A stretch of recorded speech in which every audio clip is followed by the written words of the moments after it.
Weekly Renewal is brought to you by Calvo Select Care. Half a day. I am Clara Calvo bringing you your weekly renewal. We did it. We're here. It's the end of 2020, the end of the year, and we've made it. Albeit a lot has changed. We have met our challenges and have felt loss.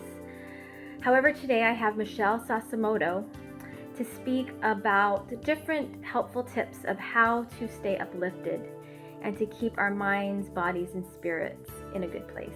Welcome, Michelle. I came into 2020 with the preconceived notion and the expectations that it was going to be the most amazing year that I've ever lived, just simply because it was 2020.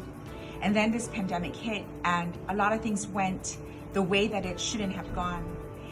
I was having a conversation just last night with a very dear friend. And in the midst of talking, he asked me, so how has my year been going? And I said, this was such an amazing year. And he looked at me puzzled and he was like, can you please explain? I said, even in the midst of all the different losses that we've been experiencing, that losing loved ones to COVID-19, maybe even to other type of pre-existing conditions, losing finances, losing a sense of security and hope and uncertainty. I experienced some of my own personal losses through this pandemic as well. I became an empty nester early in the year, and that was such a huge heartbreak for me. Dealing with COVID and isolating by myself in my own home, I survived a heartbreak by an end of relationship. I also survived a stay at the hospital for 7 days, and I thought that that was going to be the end during the lockdown. So many wonderful things have transpired throughout 2020. I was able to meet new people, make new connections, find new love again, and still continue to be able to help other people heal from their own heartbreaks. 2020 doesn't define us.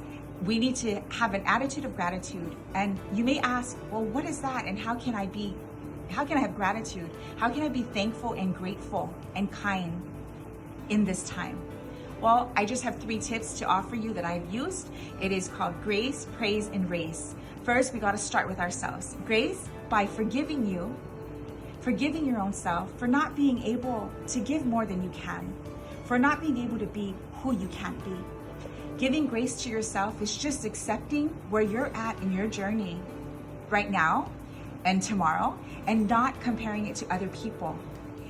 The next one is praise. Praising and celebrating the little and the big victories. Praising that you got a chance to wake up this morning. Praising that your family and friends are still here with you. And just praising that you're here in the present moment. The last one is raise. Raising other people up. Raising those that may be having more difficult times than you right now.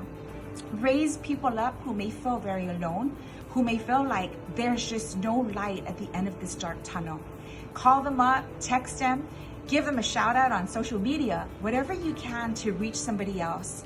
Those 3 things have helped me, and it has given me an attitude of gratitude.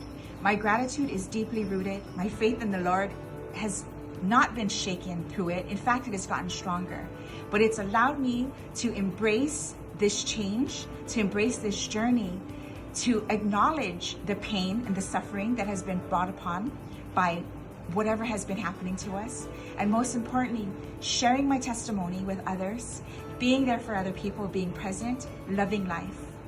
On behalf of the Grief Recovery Specialists, Guam and CNMI, giving grief a voice, we wish you a very Merry Christmas and a blessed New Year.